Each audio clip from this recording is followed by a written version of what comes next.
Okay. Hi, and welcome to Highlights Presents How to Run an Effective Brainstorm Session.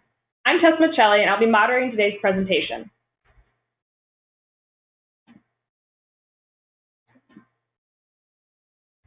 Before we kick things off, let's go over a few housekeeping notes. Don't worry about taking notes today. We'll send out a recording of today's webinar along with a summary blog post. If you have questions or thoughts during the presentation, please submit them through the GoToWebinar toolbar on the right side of the screen. We'll carve out the last minutes for Q&A. If you'd like to live tweet or follow along as we live tweet, check out #highlights. And if there's something that we didn't cover today and you'd like more information on, feel free to reach out to us at contact@heilmangroup.com.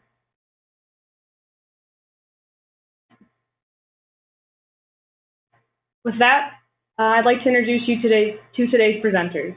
Craig Minch is our creative director, and Kate Penrod is our senior visual designer at Heilman Group. Hi, everybody. Hello. Thanks for joining us today. Pretty excited to walk you through how to run an effective brainstorming session. Definitely. So just to start off, we use brainstorms here at Heilman Group for a couple different things, whether it's naming a blog to coming up with some marketing campaigns, branding, and even any type of event marketing that we do. So we're going to do a quick poll, and this will be through the first part just to see, have you ever participated in a structured brainstorm before? And, we'll go through exactly what that encompasses later on, but we'd love to hear from all of you. And I believe the poll will pop up in the little module on your GoToWebinar. So just go ahead and answer that throughout the next little bit here, and then we'll let everyone know what the answers are in a little while. Yeah, we'll keep that open for a little bit.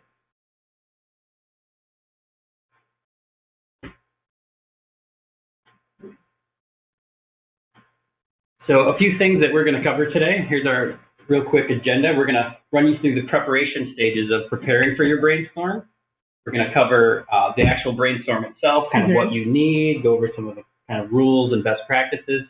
And then we're going to kind of wrap it up, put it all together with some examples from brainstorms we've had and some topics we've covered.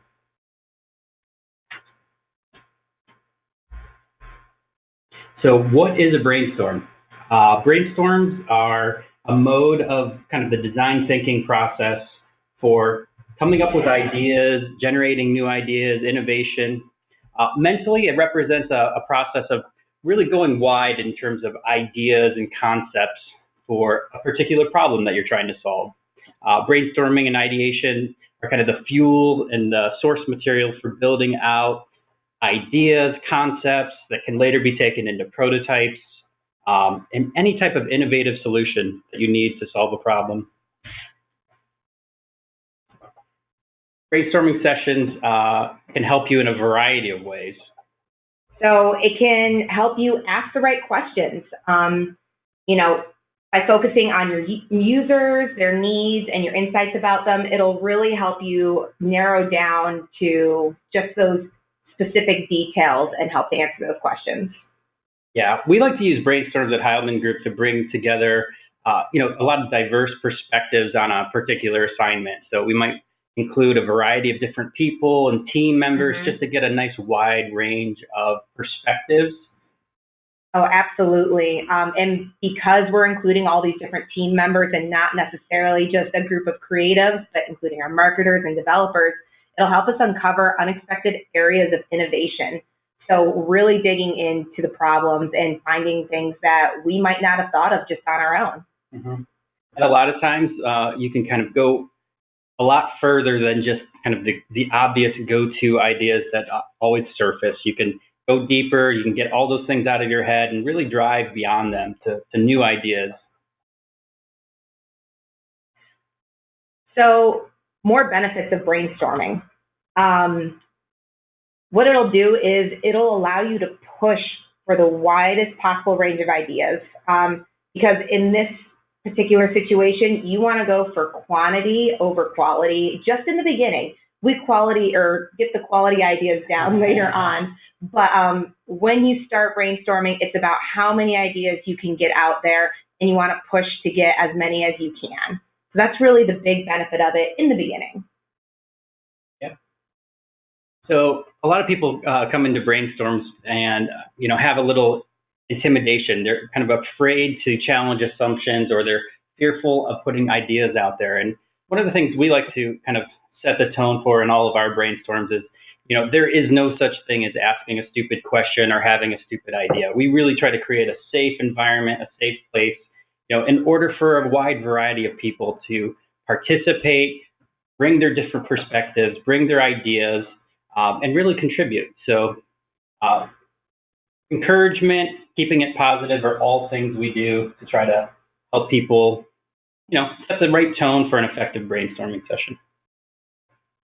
All right, so now that we have kind of gone through a little bit of what brainstorming is, that poll that we asked about earlier, we did get the results in. So about 63% of you have participated in a brainstorm, which is great. We're going to actually need your help a little later on. We have a little brainstorm we are going to run with you all in maybe about 10 minutes or so. So real excited to get down to the rest of this now. So preparing for a brainstorm. Preparation is huge. If you wander into a brainstorm without any, it can cause a lot of trouble. Mainly because you really want to focus on both emphasizing and defining your problems that you're going into. So for stage one, for empathy, it's the centerpiece of the human-centered design process. You really should focus all your efforts around understanding the people within that context of the challenge. So by doing that, you're going to understand the way they do things and why their physical and emotional needs and how they think about the world and what is meaningful to them. So it's really all about the users, and that is why we start with empathy as that first stage in brainstorming. Yeah, you really got to put yourself in your in the person's shoes. So we're getting together, we're trying to solve a problem. Let's get in the user's shoes and try to understand their perspective so that we can frame this in the right way. Like Kate said, this preparation goes a really long way. And we're going to outline, a few more steps of how we prepare for a brainstorm. I guess the second phase is kind of more the defining the problem, so or the challenge, depending on how you're looking at it. So whatever you're taking on, you're trying to understand the context for that user that Kate mentioned, have that empathy. But the goal is to construct a meaningful and actionable problem statement or point of view. These are good to have so that we can frame the problem in a goal-oriented manner, and we're defining the right challenge that we want to address in our brainstorm.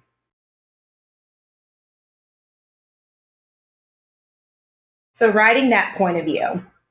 This is something, again, preparing before you come into the brainstorm. You're going to sit down and you're going to define the type of person that you're going to be solving for. That's your user. And all of these end up getting put together in a little bit. From there, you're going to synthesize their needs, the most essential ones, and what is the most important thing that you need to fulfill with this brainstorm. With that, all your needs should be verbs because we want it to be an actionable thing. From there, you want to express their insights developed, not just the wants or needs. So this is going to end up in a point of view statement that we're going to read off. So here at Heilman Group, we've got a little interesting challenge on our hands on a regular basis. Wouldn't you say, Kate? Yes, yeah. Absolutely. Yeah.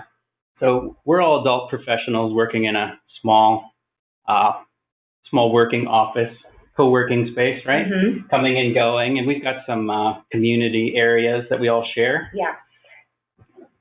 Our kitchen, for example, right? Definitely. So our need for that, obviously, as Craig just defined our user, the need is we need to motivate our office mates to tidy up after themselves in the community kitchen area. So that motivate being that verb going along with that secondary portion of this point of view. Yeah. And then the third piece of our point of view is the insight. So we've got a place where everyone wants to avoid that very time-consuming end-of-day kitchen cleanup. Not sure how it happens on a regular basis, but it does seem to be a regular occurrence, wouldn't you say? Absolutely. Yeah.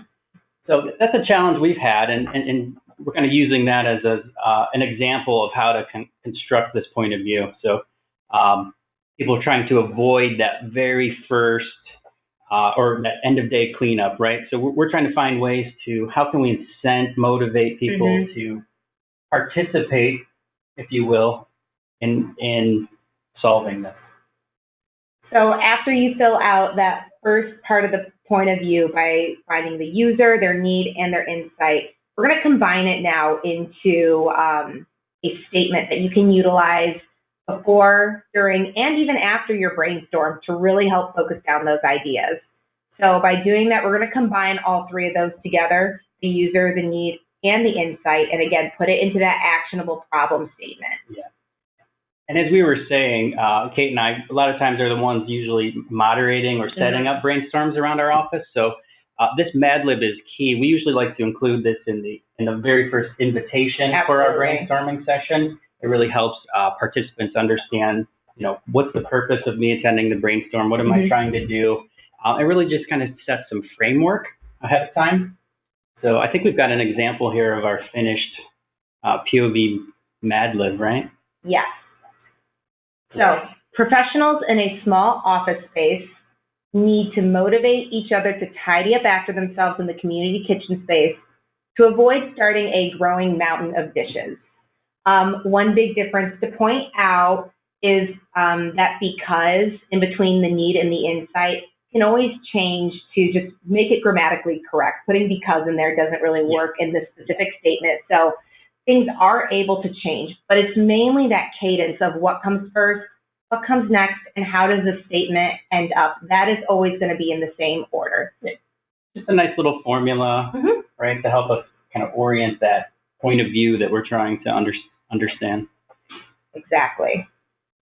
So once you have drafted your point of view, there's some review criteria that you can kind of run it through to make sure that you've got, that you're on point, that you've got a good starting point for your exercise.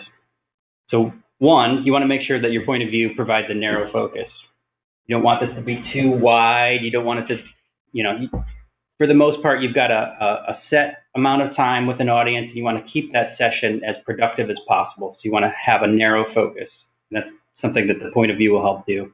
Sometimes those guardrails can really help get the quality out, even while you're getting a lot of ideas. So it kind of helps with that in the end. Also, that problem statement, we wanted to frame the problem at hand.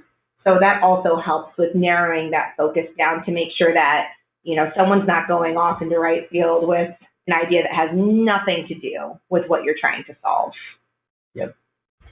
You also want to inspire the team, right? You've got hopefully a nice diverse set of participants from your organization or from your group. You want to inspire them to have creative ideas, right? You want to set this brainstorm off on a positive note.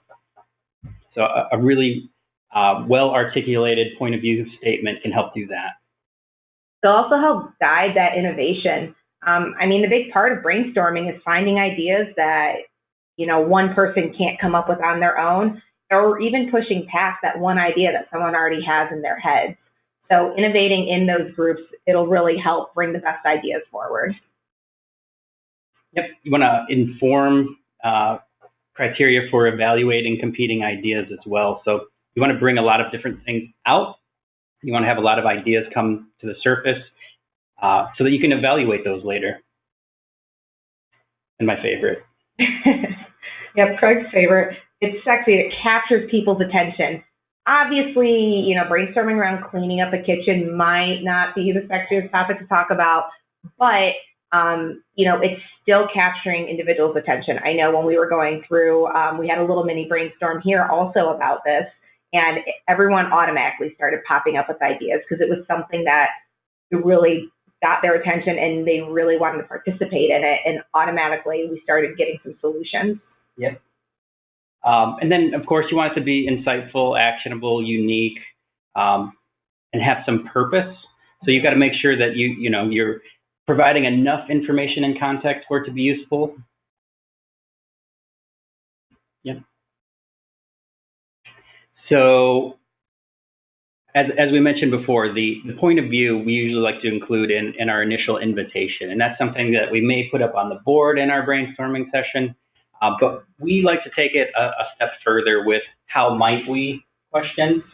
How might we is a nice little formula that really allows us to take that point of view a step further and framing it in, I don't know, a variety of different ways for your group to solve. And again, as a moderator of a brainstorm, these are really nice to have. You want to do these in advance. You want to prepare to really facilitate your session. So if I'm running a brainstorming session and we run out of steam after 10, 15 minutes, I can present another how might we question to kind of spur more ideas, maybe in a different direction or path. Yeah, and with those, you can also add another spin onto some of the ideas that might have already come out. You know, a big thing about brainstorming is building upon the ideas. So that new how might we statement might have someone thinking in a different light that can even take that idea and push it further.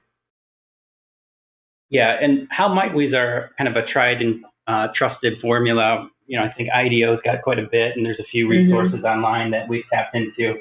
But it's really a really elegant, simple way to break down and present a question for a brainstorming group to solve and answer. How is very solution-oriented. Might, just the word itself, encourages optimism. And then we, you know, speak to that collaboration. You know, you're bringing together different people in your group, and you really want each of them to participate in their own way and feel safe and comfortable. How might we, you know, intended action, you know, that's what we're trying to come up with ideas. Two, you know, again, speaking to that primary user so that, you know, that's our desired action. That's the outcome. So we put a few how might we statements based on our point of view that we would utilize in our brainstorm about our kitchen problem. So how might we motivate our office mates to clean their dishes so that we can all avoid a messy kitchen? Yep. It's simple. It's not very complicated, but it starts to get you to think. So it's that how might we motivate portion. Another one, how might we pinpoint the source of the kitchen mess? Always a thing we talk about, how does it get so messy? So another way to really get some ideas going. And then how might we convince people to clean up after themselves? While a little similar to that first one, it does have a bit of a different air to it since we're trying to convince people instead of the motivation. Sometimes convincing, you know, it may be some type of prize or competition compared to a motivate, which would be that self-fulfilling part of it. Cool. So now that we've talked about a little bit of the preparation for running a brainstorm, let's get into actually running it. Yeah, so these are just some kind of basic guidelines for running an actual brainstorming session, kind of some of the criteria. We like to outline usually about a 60-minute session that we'll break up into two parts. But 60 minutes is a good time frame because you want to have enough time to come up with ideas, but then you want to leave some time at the end to kind of start to group and categorize them if possible. You'll definitely want to have your point of view or your problem statement written in advance. And again, this is helpful to have even before you set up the brainstorm, is to write and craft that point of view statement in advance so that you're thinking about this and presenting this cohesively across your different participants. And they're coming to the session with some idea in mind of what they're trying to accomplish. Those how might we questions, again, something you want to have before you start your brainstorm. But keep these to yourself because you're going to want to put one out at a time to the group. Obviously, by providing that point of view ahead of time, your participants will start to get ideas already in their head, and that's great. These how might we statements, though, will help to focus them in and keep the conversation going if it stalls. How many would you say, Kate? Yeah. You know, 3 to 5. If it's a longer brainstorm, then you might want a few more. But, you know, I've always found 3 a good number to have that you'll get through because in a 60-minute brainstorm, you're not going to spend the whole 60 minutes actually doing the brainstorm itself. So you do still want time to have individuals think about the questions and not rush them through it. But at least have 3 and maybe that 4th one in your back pocket in case it starts to stall a little bit. Yeah, it's going to vary depending on what you're trying to solve, but definitely you want a handful of these, you know, that can provide different context to the same point of view. Some mechanical things that you'll want to have on hand depending on the type of room or environment you're in. We like to use Post-it notes and Sharpies here at Heilman Group. Some of our walls, we have whiteboards. We can also use dry erase markers or large Post-it notes. So you want to come into your session prepared depending on the type of environment. So Sharpies, markers, sort of depends. And then the last kind of most important thing is a phone of some sort with a camera that you can just document the outcome at the end. You know, you want to take pictures of everything, all the ideas going up onto the board, etc. So the rules. I know you think brainstorming, there's no rules. There are, but they're not necessarily meant to constrain you. They're more so meant to facilitate that creativity. So the very first rule on here is defer judgment or praise. You want everyone to stay in a positive mindset while you're doing this. If someone's idea gets shot down right away, take a look at their face and just watch how they drop. Everyone has good ideas because, again, there is no such thing as a bad idea, especially in a brainstorm. Everyone should be heard and get their chance to speak. So you want to make sure that you don't just shoot something down right away. The editing and the categorizing will happen at the very, very end. You know, a good example of something that happens a lot with brainstorming in terms of that judgment is saying, oh, that's out of our budget. Try not to think that way because there is a chance that a big idea that you think is out of your budget is actually doable. It's just you have to think differently about it, or even the dreaded, that'll never get through legal. Again, refer that to the end because you never know what can be done to get around those legal roadblocks. I don't know what you're talking about. Yeah, I know, right? I think, you know, if you're the one who's moderating a brainstorming session, this can be tricky too. Sometimes you may have, you know, executive leadership involved in a brainstorm, and you may have, you know, some junior team members. So it's really important as a moderator that you help create and establish that safe environment. So if you find yourself, you've got a, you know, maybe someone who's a little bit more outspoken, you will have to kind of keep them in line a little bit and call them out if they're shooting ideas down. Or on the opposite end of that spectrum, a lot of times people will just, oh, that's a fantastic idea, and they'll want to, you know, apply all this praise. That can also be counterproductive. Absolutely. The whole idea, I think, with a brainstorm is you want to get as many ideas out as you can. So you want to try to save some of that, you know, categorization for the end. And that first part of the session, you're really just trying to generate ideas. So that goes on to our go for quantity. You know, again, no bad ideas, get everything up on the board. And from there, once you get to the part 2 of the brainstorm, we'll start to categorize it down. Yep. Encourage wild ideas. It's easier to go big and rein it in than it is to push a small idea to be something more than it really is. Building on the ideas of others. Tons of great ideas come from a little nugget that someone said and they're like, oh, that's a bad idea. But that doesn't mean that their neighbor isn't going to say, oh, but wait, what if we did this? Yep. So again, build on the ideas and make sure that you're saying everything that comes to mind. Everything, as you can see, kind of all fit with one another in terms of these rules. So they all relate to each other. Yeah. And then obviously staying focused on the topic at hand. This means no phones, no laptops, no distractions, or sidebar conversations. Which I'm guilty of a lot. And number 6, which is what I get yelled at a lot for, is one brief conversation at a time. You know, no sidebars. Let everyone present their idea and be heard. Again, you never know what's going to come from something, so that's why you always want to be listening to what everyone is saying and reading what they put on the board. Yeah, and depending on the problem that you're solving, it may not always be written words that are the ideas. Encourage people to be visual. Some people might sketch, draw, whatever it takes to help get their idea out of their head and kind of captured. Encourage that. You may have artists and designers and writers. You know, encourage that. It doesn't always have to be words.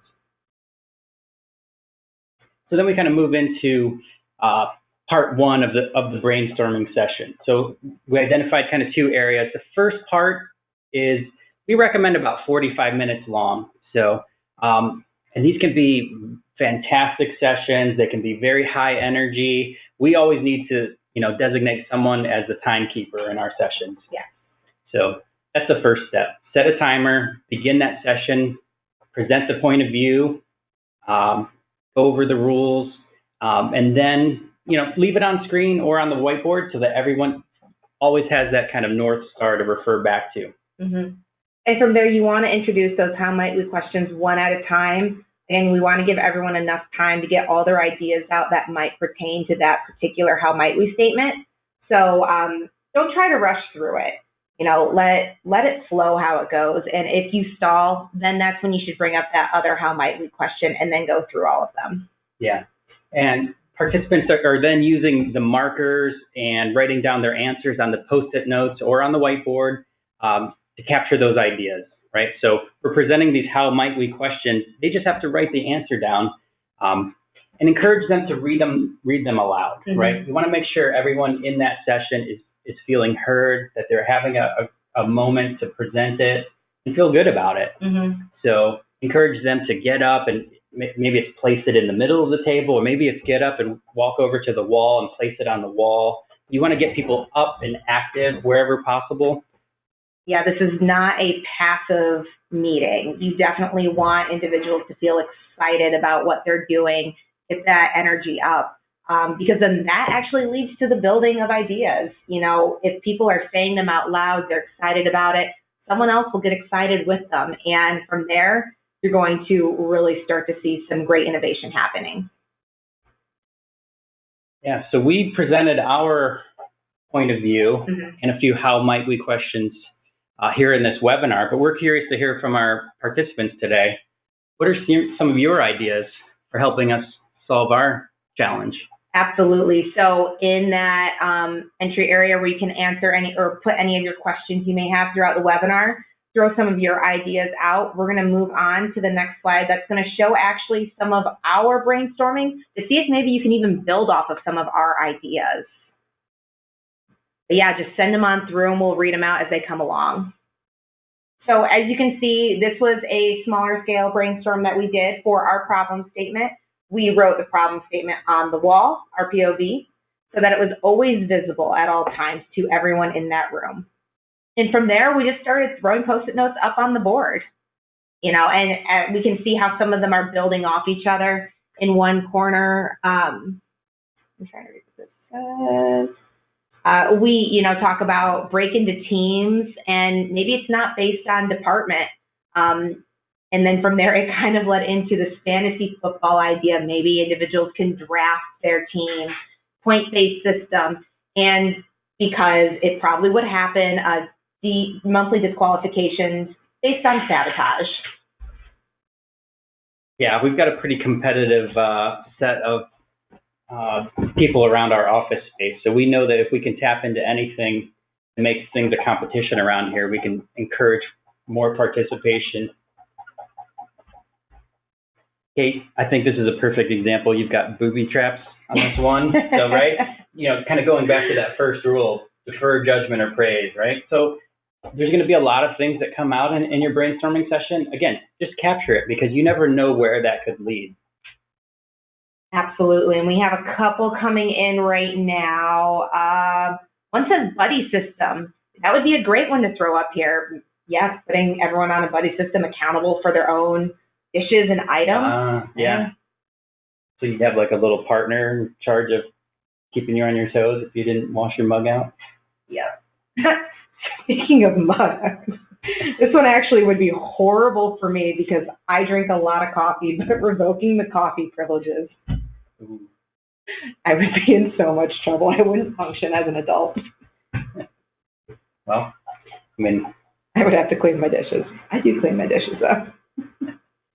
So those are just some of them. There's tons of other ideas up here. And again, you can see how they start to build off each other.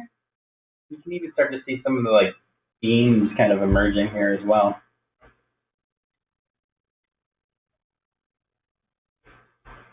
Which takes us to our part 2, right? So after the first 45 minutes or so of your session, you're kind of working with your group, you're generating all these ideas. If you find yourself at kind of a natural stopping point or where kind of the energy starts to decrease, you can then kind of step back and start to look at, well, let's look at the ideas that we have here. Can we start to group these together? Are there any themes that are starting to emerge?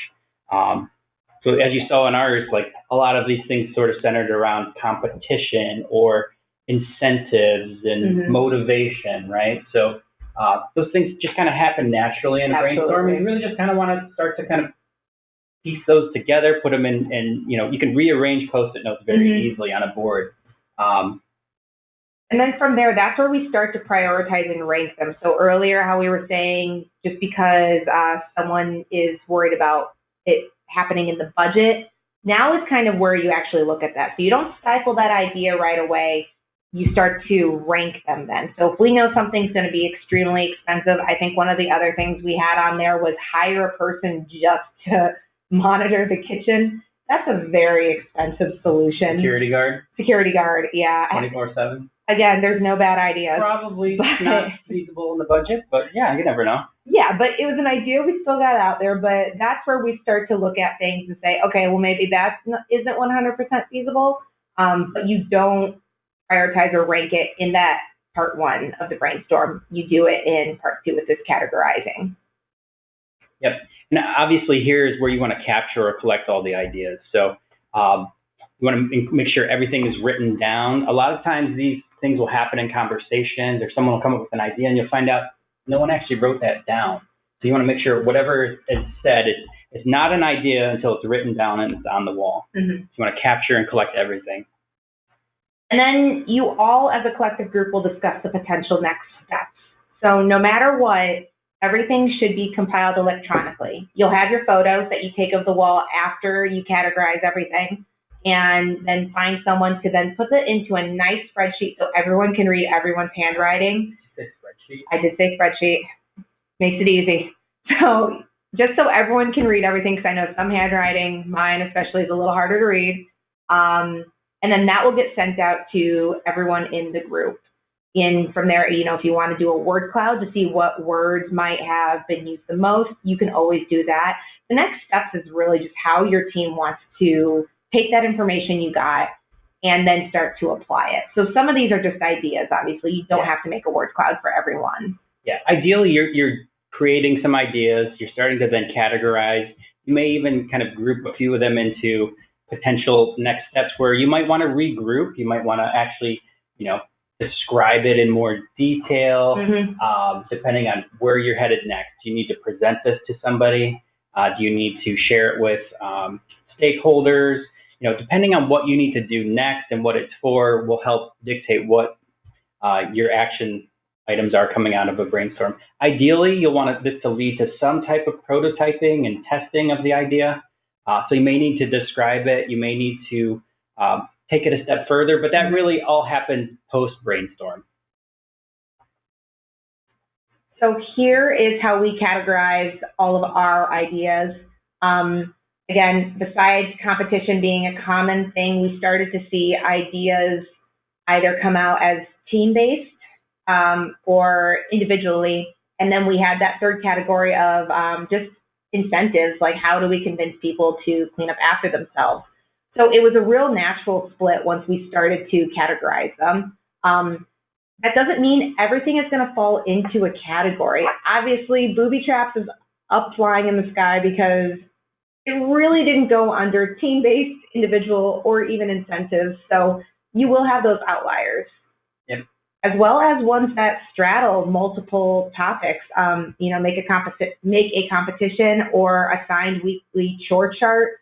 That could be on both of those. On both. Yeah. Yep. So it's very fluid, it's very loose. It's not going to be a strict, everything has to fit into a topic.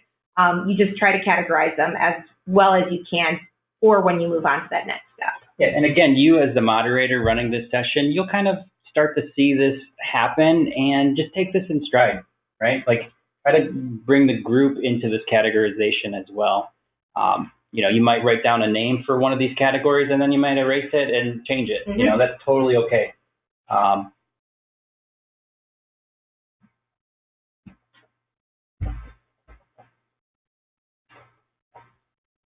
All right, so we've kind of gone over how to run the brainstorm, the flow of how it will go, the rules of it. And then it always comes down to, what are the best characteristics to create that great brainstorm environment? Yeah. How do we get those creative juices flowing? A lot of people will often ask, like, who should I invite to my brainstorming session? And it's not so much about who, but you're looking for different characteristics that people have, different qualities, right? Mm-hmm. So instead of thinking necessarily about who, these are the attributes of the types of people you'll want to include. So you want people who are adaptable, people who can switch how they see and understand their thinking and how new ideas get generated. You want people who are able to connect completely unrelated concepts to each other. So looking for attributes or themes in order to create those new possibilities, so that those highly imaginable people, that connecting portion. And sometimes you want somebody who's disruptive, somebody who can, challenge a lot of common conventions that people have. You want someone who will be bold and, a little bit unconventional. A lot of times that's very helpful to have in a brainstorm. Absolutely. And they're normally the people you would least think would be that person, is the one who is the biggest disruptor. And that's always the best part about these. Kind of going along with that, you want someone who can flip or turn those dead ends or deadlocks into opportunities. So being able to rapidly change direction to find that greater viability in those topics. Yeah. And you want your dreamers and, people who can imagine, blue sky, strategic thinkers, people who can see a future and describe it. Also really good to have in a brainstorming session.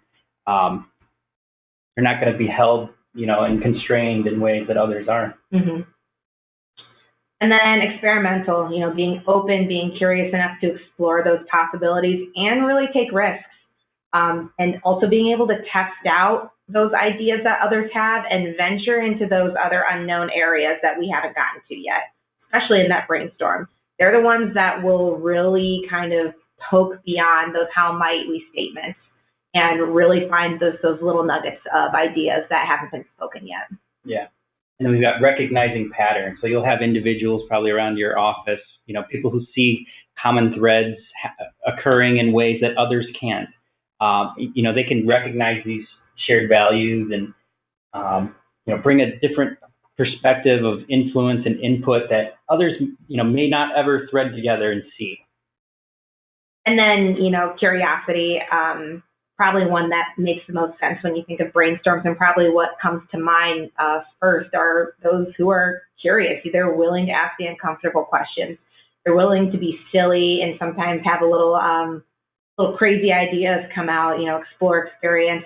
That one to me is probably the most generalized one that everyone thinks of. But you don't want to sleep on those people. They're the ones who will really come out with some of the fun ideas. And I think key to all of this is you want a nice healthy balance. Absolutely. You don't want to necessarily get 5 disruptive people in a room and, nothing will get done. Right. So you need to kind of tap into the resources you have available across your organization and try to find some of these attributes and bring these different personalities together. And it may not always work, right? At first, you may find some people are more adept in these sessions than others, and some are shy and some are outgoing, and you want to find a nice balance. And, it may take a few sessions to figure it out.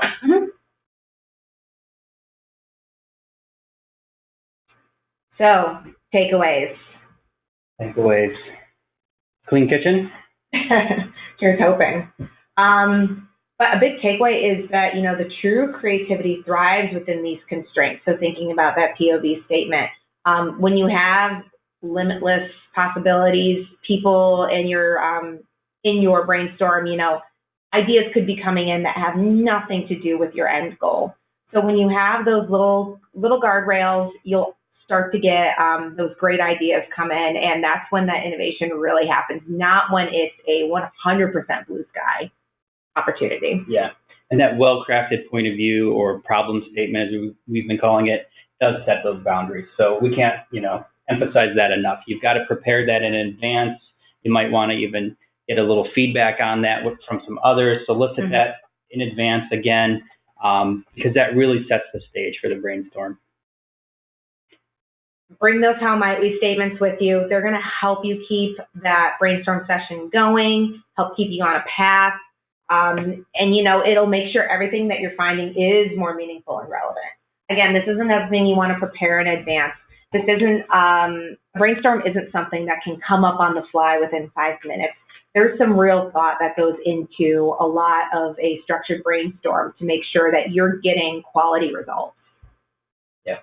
And then obviously document everything, right? Like it's not an idea unless it's written down. I can't emphasize that enough.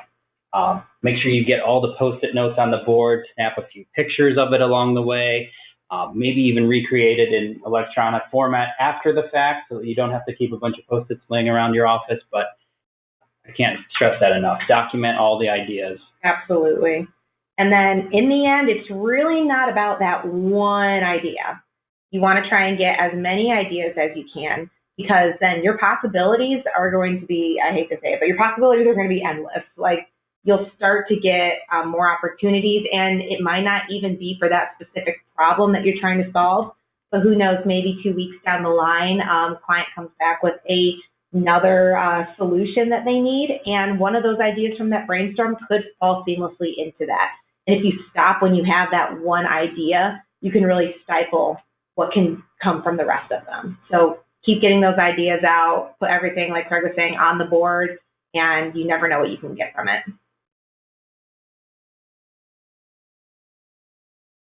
Do you encourage food in a brainstorm? I personally do. However, it's not necessarily like someone bringing in a hoagie and eating like a foot-long sandwich or something. But having little snacks, like maybe some M&Ms or just little finger foods, some pretzels, you know, it's just one of those things to get people moving when someone's sitting there just kind of like quiet, like give them some food and they'll start talking. But yeah, like I said, don't bring in like a foot-long sandwich because that can be a little disruptive.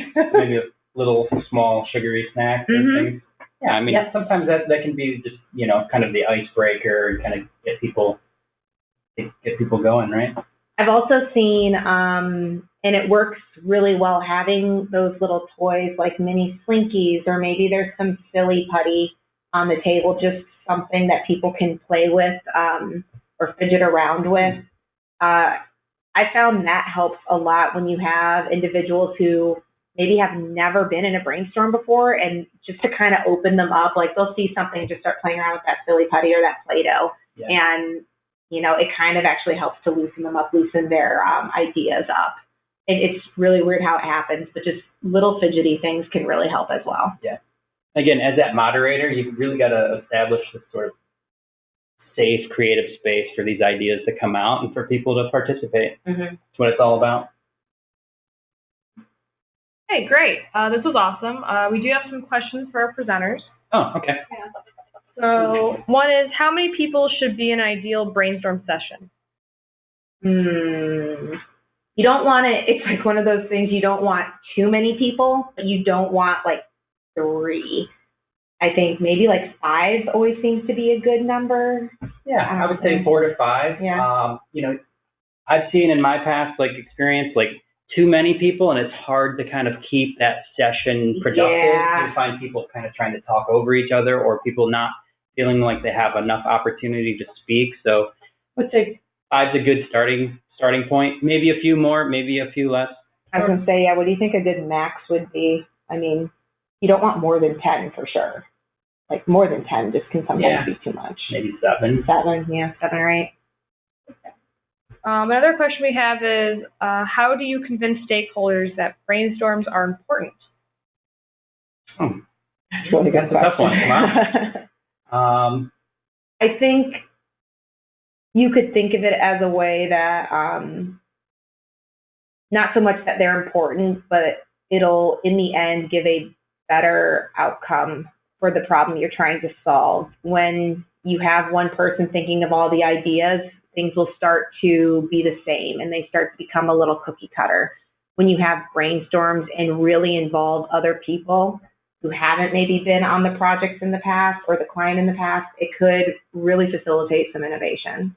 And that's kind of how, at least I see how I would. Yeah. Again, back to you're trying to kind of push beyond the expected, right? So I think it's key to say, brainstorms are a good way to generate new ideas, new options that we may not have seen before. So if we really want to innovate and present some ideas and, show our capabilities, maybe it's a creative company and you want to, showcase your capabilities, a brainstorm is a great way to come up with those ideas. So if you just kind of want to do the status quo and kind of, like you said, cookie cutter, that's kind of a good way to frame it. And I think a big thing is brainstorms don't just have to be for a design-based or creative-based solution. There could be a ton of other ideas that can be generated with brainstorms for other types of things. So not just for creative. So like we were saying, a blog name, but how did we even get to the solution of a blog? Was a blog what they really needed? Even with marketing, how are we going to market something? Do they want to go the normal route of targeting the same people? Maybe you need that brainstorm to see if their persona audience is right. So or a new way to reach them. A medium that we hadn't really thought of before, right? We have one last question. Do you include user clients in the brainstorms, or how much info do you gather from them before the brainstorm when necessary? Yeah, we have included or conducted brainstorming sessions with our clients. Absolutely. I really love brainstorms with clients, actually. You always get such great insight from it since they are coming with the expertise of their company and of kind of like the main problem that we're trying to solve for. So when possible, I think it's a great way to include also the client in the solution. You want them to feel like they're a part of the ideas at hand. So it's a great way to also forge that relationship. Yeah. And you're really just talking about a minimal investment of time, right? A little bit of time to prepare a point of view, some questions to kind of keep that session going, but it's really the time and the energy of the participants in that session that bring the value to it. So if you can collaborate and do this with your clients and customers, you'll forge relationships and collaborations that'll last a long time. What was the second part of that question again? Because it was, do we include clients, and what was the other part?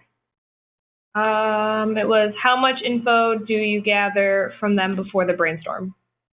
I think enough to inform your point of view that you're writing, right? So there's probably a little Q&A before you are crafting that point of view. Absolutely. So you'll need to probably work with them a little bit. And you might even want to share that with them in advance and make sure that they're kind of, aligned with you so that they're not surprised by it in the actual brainstorming session. So I think there's a little bit of correspondence back and forth for preparation. Okay, well, thank you guys for hosting this great webinar, and thank you to our attendees for joining the webinar. Thanks, everybody. Thanks, everyone. Have a great rest of your day.